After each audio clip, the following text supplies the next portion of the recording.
cinema finds a euphoric release from the stories of our adolescence.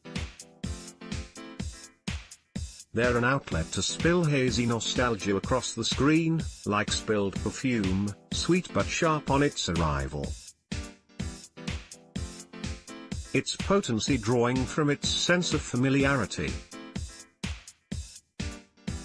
A coming-of-age film can retell our own lives through the eyes of a stranger. It can find a bridge between the emotions of our past and the feeling of our present. They're an opportunity to learn how we've changed, and how we've failed to change. Lady Bird to boyhood, almost famous to goodbye first love. Again and again, we see what feels like our own stories as filtered through cinematically rendered snatches of memory. And then there's 8th Grade, Bo Burnham's feature debut. A film which can find those same emotions, that center of self-reflection, but within the bounds of an entirely contemporary story. As he notes, I didn't want to make a nostalgic movie, and I really like nostalgic movies, but I wanted to make a movie about now. What it felt like to be alive now. 8th Grade finds its perspective in Kayla, Elsie Fisher, a 13-year-old girl faced with the cliff edge of her last week of middle school. A looming reminder that she's failed to transform into the person she'd promised herself she'd become. The image she not only tries, unsuccessfully, to project at school, but in the persona she carefully enforces across YouTube and Instagram. What's left is frustration, fear that she'll never be able to escape her own anxiety. The resentment only increases its hold on her. I'm always nervous, she confesses to one of her vlogs. I could be doing nothing, and I'm still nervous. It's like that feeling before you ride a roller coaster, that stupid butterflies in your stomach feeling. Except that feeling you get after you ride the roller coaster never comes. It's a feeling primed to prey on the confusion of youth, but 8th Grade's kick is a harsh realization, for many viewers, that the same nervousness has a tendency to stalk us into our adult years. Burnham was keen to swerve away from straight autobiography for his first feature. His prolific career as a stand-up comedian has seen him embark on 5 tours in the space of 7 years and, by this point, he feels he's exhausted myself as a subject. But, by his own admission, 8th Grade may not be literally autobiographical, but it's emotionally biographical, a space for him to explore his own feelings of anxiety he's experienced over the past couple of years, but as expressed by a voice different to his. But also, hopefully, everyone can see themselves in her, he continues. There's an element of definitely looking back and remembering what it was like to be in 8th grade, or to be young. But also, hopefully, just people looking around themselves now and seeing, this is the world that we've made for ourselves. Burnham hesitates over how directly the film might speak to actual 8th graders. He hopes they'll connect with it, but wanted, above everything else, to make the truth. And, as he says, when you make it for 13-year-olds, 13-year-olds don't always love the truth. I think the movie is primarily for people who are older, even a couple of years older. It's much easier to be in high school and look back and laugh at your 8th grade self. 8th grade is sharply, brutally funny, as would be expected from Burnham, but its humor never belittles Kayla, even in her most melodramatic moments of despair over the idea middle school has wrought destruction over all her hopes and dreams. That's sort of the whole point of the movie, was to take Kayla very seriously, he says. And to take her experience seriously. To ask, Can I portray a real 8th grader's experience on her terms and not elevate the plot beyond anything she'd actually experience? And not to look at her nostalgically or like an adult would. Not to go, oh, just wait until you have to pay taxes kid, it gets way worse. It's like, no, the actual experience of it is relative.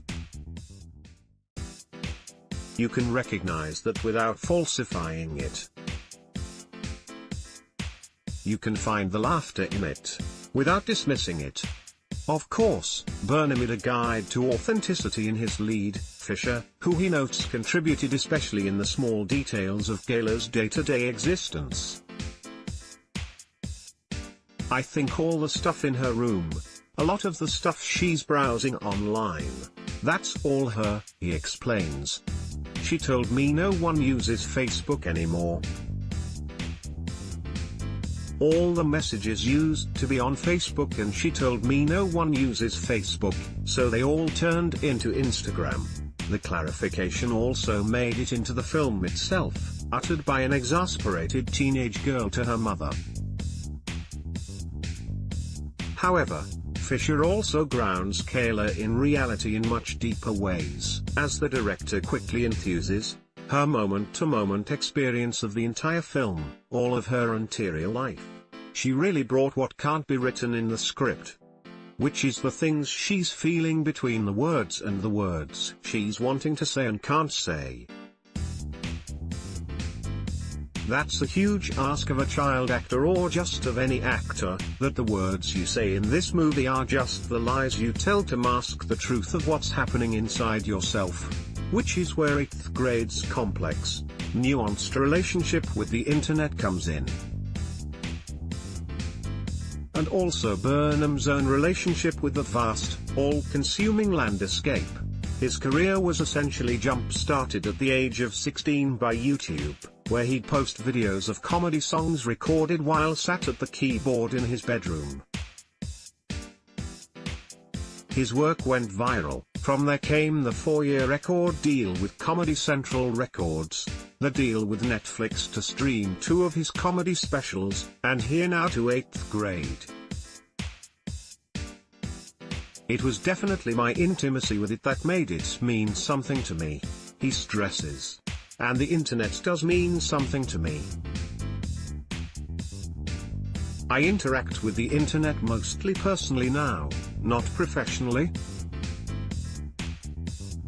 But I just never felt like it was talked about correctly. I felt like it was always talked about by out-of-touch adults with no understanding at all, who, you know, will talk about it as a moral panic. A sense of gratitude turned into a vague sense of responsibility. Perhaps, especially when the gulf between the internet literate generation and those who eye it only with suspicion seems to be widening with every social media star scandal that hits mainstream media. But in truth, and as 8th grade so aptly shows in montages of Gayla's own internet use that play crossfades both as dreamlike and vacant, the internet is neither savior nor destroyer. It's like a certain perception of God that's just a big blank thing that it doesn't necessarily answer you, Burnham Riley comments. Releasing his debut feature now, at the age of 27, Burnham's origins on the internet seem both formative to his present, but also a world away. And in internet years, the latter's quite possibly true. I feel like a member of the internet elders, he jokes. People who just had the internet when I was young. Still, the idea of Twitter when I was in middle school was just unfathomable to me. It just seems so insane. But then again, the internet in 2006, when I was on it first, it was nothing like it is now.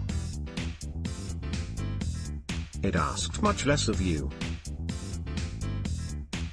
All you had to do was, oh, you've got a funny video? Post it. As opposed to today where it's like, who are you as a person? Send it to the world. You know? Post everything about yourself, all the time.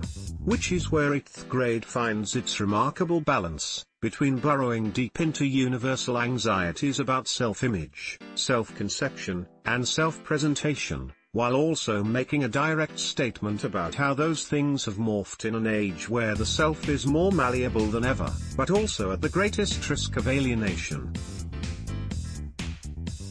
Has the internet made us feel differently?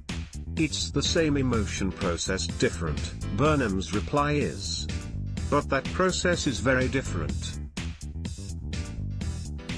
The way in which they view the world, the way in which they view themselves, the way in which they meet other people, the arena in which all of their emotions exist, it's very different. It was proven that once, like the printing press and the written word was around, we thought differently. It rewired our brains to view our social life in terms of texts and images. I just know it wires us differently. 8th grade has its international premiere at Sundance Film Festival, London, which runs from 31 May to the 3rd of June. Tickets are now available to purchase here. More about 8th grade Bo Burnham reuse content.